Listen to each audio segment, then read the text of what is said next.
শিক্ষা দিতে গিয়ে নিজেদের নাম ভোটার লিস্ট থেকে বাদ পড়ে গেছে, তৃণমূলকে জব্দ করতে গিয়ে নিজেরাই জব্দ। আপনাদের হাজার অভিমান থাকতে পারে তৃণমূলের উপর, একটা কথা মাথায় রাখবেন, তৃণমূল একমাত্র দল যদি কারোর নামে কোন রকম কোন অভিযোগ আমরা পাই, তদন্ত করে যদি কোন রকম তার সত্যতা প্রমাণ থাকে বা পারিপার্শ্বিক কোনো এভিডেন্স তার বিরুদ্ধে থাকে, তার বিরুদ্ধে ব্যবস্থা নিতে তৃণমূল কংগ্রেস ন্যূনতম ইতস্তত বোধ করে না। আমরা যত বড় নেতা হোক, যাদের বিরুদ্ধে অভিযোগ উঠেছে তাদেরকে দল থেকে বহিষ্কার করেছি, বার করেছি, তাদের বিরুদ্ধে ব্যবস্থা নিয়েছি। আর বিজেপি যাদেরকে টিভির পর্দায় টাকা নিতে দেখা গিয়েছে তাদেরকে বড় বড় পদ দিয়ে পুরস্কৃত করেছে। এটাই পার্থক্য, আপনি অস্বীকার করতে পারবেন না। আমি আপনাকে অনেক কিছু বলতে পারি যে তৃণমূলের এই হবে, তৃণমূলের তাই হবে, তৃণমূলের এই ব্রিজ হবে, তৃণমূলের তাই ব্রিজ হবে। আমি জানি কোথায় কি দাবি, কোথায় মানুষের কি চাহিদা। এখানে মানুষের চাহিদা কোনো রাস্তা, কোনো ব্রিজ, কোনো জলের প্রজেক্ট নয়। মানুষ এখানে নির্বিঘ্নে, মানুষ এখানে কোনো বাধা ছাড়া, কোনো বিপত্তি ছাড়া মানুষ পরিষেবা চায়। আমি আপনাদের কথা দিয়ে যেতে পারি, আমি রাস্তা, ঘাট, ব্রিজ, জলের কোনো প্রতিশ্রুতি আপনাদের আজকে দেবো না। কিন্তু তৃণমূলকে জেতান, গৌতম দেবকে জেতান, শিলিগুড়ির রাস আমার হাতে থাকবে। এবং আগামী দিন সরকার তৈরি হওয়ার পর যখন পুরসভা নির্বাচন হবে, সরকার তৈরি হওয়ার পর 6 মাস পর যখন পুরসভার নির্বাচন হবে, আমি এমন প্রতিনিধি আপনাদের উপহার দেব যারা সর্বক্ষণের কর্মী হয়ে আপনাদের পাশে থেকে কাজ করবে, পরিষেবা পৌঁছে দেবে। এটাই আমার শিলিগুড়িবাসীর প্রতি আমার প্রতিশ্রুতি এবং আমার প্রতিজ্ঞা, আমার শপথ। আমি কথা দিয়েছি, যদি আমি রাজনীতিতে থাকি, আমি কথা দিলাম আমি শেষ রক্তবিন্দু পর্যন্ত কথা রাখার পক্ষে লড়াই করি। যখন কথা নিয়ে গেলাম কথা রাখবো, যেখানে লড়াই করার করব, দলের ভিতরে যেখানে বলার বলবো, তৃণমূল স্তরে যেখানে পরিবর্তন আনার দল ইতিমধ্যেই এনেছে, আগামী দিনও আনবে। যেখানে আপনাদের সমস্যা রয়েছে, সরাসরি কাউন্সিলরদের সাথে, ওয়ার্ডের সভাপতির সাথে আমার কার্যালয়ের প্রতিনিধিরা যোগাযোগে থাকবে। আগামী দিন পুরসভাকে এমনভাবে আমরা ভেবে সাজাবো যে তৃণমূলকে আপনারা আগামী দিন যদি সুযোগ দেন, আগামী 20 বছর তৃণমূলের থেকে আপনারা মুখ ফেরাবেন না। এটুকু প্রতিশ্রুতি আমি আপনাদের দিয়ে যেতে পারি, এমনভাবে আমরা কাজ করার চেষ্টা করি। মানুষ কোনোদিন গণতন্ত্রে ভুল হয় না।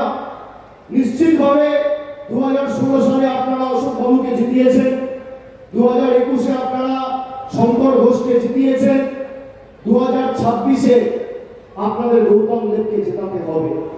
গৌতম দেব জিতলে শিলিগুড়ির মানুষের অধিকার সুরক্ষিত থাকবে, আর শঙ্কর ঘোষ জিতলে আপনি আপনার অধিকার থেকে বঞ্চিত হবেন। তৃণমূল জিতলে আপনার মুখে হাসি ফুটবে, আর বিজেপি জিতলে আপনার চোখে জল নেমে আসবে। পার্থক্য এখানে।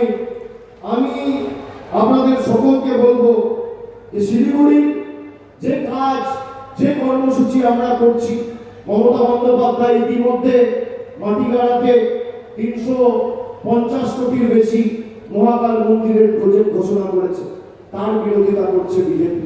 তারা হিন্দু ধর্মের ধারক আর বাহক বলে নিজেদের দাবি করে।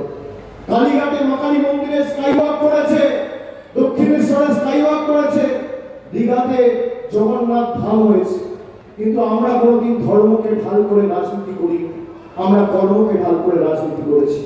আমরা বিশ্বাস করি রাজনীতি হওয়া উচিত অন্ন, বস্ত্র, বাসস্থান, শিক্ষা, স্বাস্থ্য, কর্মসংস্থান। আর বিজেপির রাজনীতি জয় শ্রীরামের রাজনীতি। জয় শ্রীরাম রান্নার গ্যাসের 1000 টাকা দাম, জয় শ্রীরাম পেট্রোলের 100 টাকা দাম, জয় শ্রীরাম ডিজেলের 90 টাকা দাম। আপনি ধর্ম করুন, নির্বিঘ্নে করুন, নির্দ্বিধায় করুন, গর্বিত বাঙালি হিসেবে করুন। কিন্তু আপনি যখন মানুষের ভোটে নির্বাচিত, আপনার কোনো ধর্ম নেই। আমরা বিশ্বাস করি সেই মূল মন্ত্রে, আমি আমার ধর্ম আমার বাড়িতে করব, বিশ্বাস করি, স্বামী বিবেকানন্দর গেরুয়া বস্ত্রে বিশ্বাস করি, আমি যোগী আদিত্যনাথের গেরুয়া বস্ত্রে বিশ্বাস করি না। আমি যখন আমার ধর্ম করব, আমি আমার ধর্ম বাড়িতে করব, মন্দিরে করব, মসজিদে করব, গুরুদ্বারায় করব, কিন্তু আমি যখন মানুষের দ্বারা নির্বাচিত, আমার কোনো ধর্ম নেই, আমার একটাই ধর্ম, মানব ধর্ম, মানুষকে রাস্তা, জল, পরিষেবা দেওয়া। যারা রামনবমীর মিছিল করে ভোট চায় তারা রাজনৈতিকভাবে দেউলিয়া, তারা রাজনৈতিকভাবে বিগড়ি, তাদের কাছে রাজনৈতিক কথাবার্তা নেই, রাজনৈতিক কাজ কর্মসূচি নেই। আমি চ্যালেঞ্জ করছি শঙ্কর ঘোষকে আবার এই মঞ্চ থেকে যে আপনি সময় ঠিক করুন, আপনি মাঠ ঠিক করুন। 12 বছর মোদীজি ক্ষমতায় আর 15 বছর মমতা ব্যানার্জি ক্ষমতায়। আপনার মোদীজি গত 10 বছরে মানুষকে 5 বারের বেশি লাইনে দাঁড় করিয়েছে, আমাদের দিদি মানুষকে লাইনে দাঁড় করায়নি। আপনি জায়গা বাছুন, আপনার পরিসংখ্যান আর রিপোর্ট কার্ড নিয়ে আসুন। নরেন্দ্র মোদী শিলিগুড়ির মানুষের জন্য, মাটি কাটার জন্য, ফাঁসি দেওয়ার জন্য কি করেছে, কর্পোরেশনের জন্য কি করেছে, আর আমাদের সরকার এই শিলিগুড়ির জন্য কি করেছে। যদি 10-0 গোল দিয়ে ম্যাচে উপরে করে মাঠের বাইরে ব্যবহার করতে পারি, আমার দায়িত্ব। আমি আপনাদের বলি মহিলা, প্রথম দফায় আপনাদের ভোট। আমি গত 1 মাস ধরে এ প্রান্ত থেকে ও প্রান্ত যাচ্ছি, কখনো কুচবিহার, কখনো জলপাইগুড়ি, কখনো শিলিগুড়ি, কখনো আলিপুরদুয়ার, কখনো দিনাজপুর, কখনো মুর্শিদাবাদ, কখনো মালদা, কখনো পশ্চিমাঞ্চলের বাঁকুড়া, বীরভূম, পুরুলিয়া, ঝাড়গ্রাম, পূর্ব মেদিনীপুর, পশ্চিম মেদিনীপুর। প্রথম দফায় যে 10-12টা জেলায় ভোট রয়েছে সর্বত্র এরা এসআইআর করুক আর এফআইআর করুক। এই ভোট শুধু তৃণমূলকে জেতানোর ভোট নয়, এই ভোট প্রতিবাদের ভোট, প্রতিরোধের ভোট, প্রতিশোধের ভোট।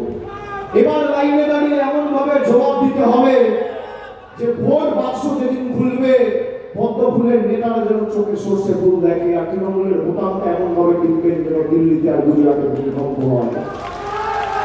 তারা আমাদের যেভাবে লাইনে দাঁড় করিয়ে আমাদের বিড়ম্বনায় ফেলেছে, একইভাবে কষ্ট হলেও, গরম পড়লেও, বৃষ্টি হলেও 23 তারিখ ভোটটা লাইনে দাঁড়িয়ে দিতে হবে। মাথায় রাখবেন, বিজেপি এমন একটা দল, এরা রেখে দিলে আলসার আর বাড়তে দিলে ক্যান্সার। এদেরকে রাখা যাবে না। মানুষের ভোটে নির্বাচিত হয়ে মানুষের টাকা বন্ধ করেছে। যদি আমি তো অনেকগুলো চ্যালেঞ্জ দিলাম বিজেপিকে, যদি শঙ্করবাবু প্রমাণ করতে পারে যে গরিব মানুষের 100 দিনের টাকা 5 বছর ধরে বন্ধ। শঙ্কর ঘোষ অনেক সময় মোদীজি অমিত শাহর সঙ্গে ছবি তোলে, সেলফি তুলে পোস্ট করে, একটা চিঠি লিখে মোদীর কাছে, অমিত শাহর কাছে দাবি জানিয়েছে আমি রাজনীতি থেকে চিরতরে বিদায় নেব। একটা চিঠি মানুষের সাথে না লেগে কোন মুখেরা মানুষের কাছে ভোট চায়। তাই আমার আপনার সবার প্রার্থী আসুন। তৃণমূল কংগ্রেসের প্রার্থী আমার বাঁ দিকে রিনাদি, ডান দিকে গৌতম দেব, শঙ্কর মালাকার রয়েছে।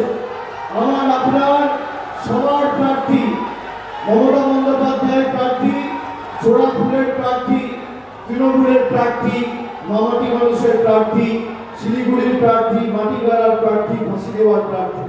তাদেরকে 23 তারিখ সকাল সকাল ভোট দিয়ে, চোরাফুল চিহ্নে ভোট দিয়ে বিপুল বিপুল বিপুল ভোটে জয়যুক্ত করতে হবে এবং মমতা বন্দ্যোপাধ্যায়ের হাত শক্তিশালী করতে হবে। বিজেপি অনেক জায়গায় ভোট করে এখন টাকা পয়সা মেলাচ্ছে। আমি অনুরোধ করব, যদি শিলিগুড়ির কাউকে টাকা পয়সা দিয়ে ভোট করানোর জন্য বলে, 5 বছর ধরে আমাদের অধিকারের প্রাপ্য টাকা আটকে রেখে দিয়েছে, এটা কারণ পৈতৃক সম্পত্তি নয়, আমাদের টাকা। যদি আপনাদের কাউকে বলে যে বিজেপিতে ভোট দিন, কোন ক্লাবে গিয়ে বলে টাকা দেবো ভোট করাও, আমার মাইকের আওয়াজ যতদূর অব্দি যাচ্ছে ক্লাব কমিটিগুলোকে অনুরোধ করব টাকা নিয়ে নেবেন, পদ্ম ফুলের থেকে টাকা নেবেন আর জোড়া ফুলে ভোট দেবেন। যারা যে ভাষায় বোঝে তাদেরকে সে ভাষায় বোঝাতে হবে। আমি আরেকবার সকলকে কৃতজ্ঞতা, মায়েদের সকলকে আজকে সন্ধ্যায় এতক্ষণ আপনারা ঘর, পরিবার, সংসারের গুরুত্বপূর্ণ কাজ ছেড়ে আমাদের সবাই এসে আমাদের আশীর্বাদ করেছে। কথা দিয়ে যাচ্ছি, যে ভালোবাসার দিনে আবদ্ধ করলেন, আগামী দিন সুদের আসলে সুদ সমেত উন্নয়নের মাধ্যমে পরিশোধ করব। অনেক ধন্যবাদ।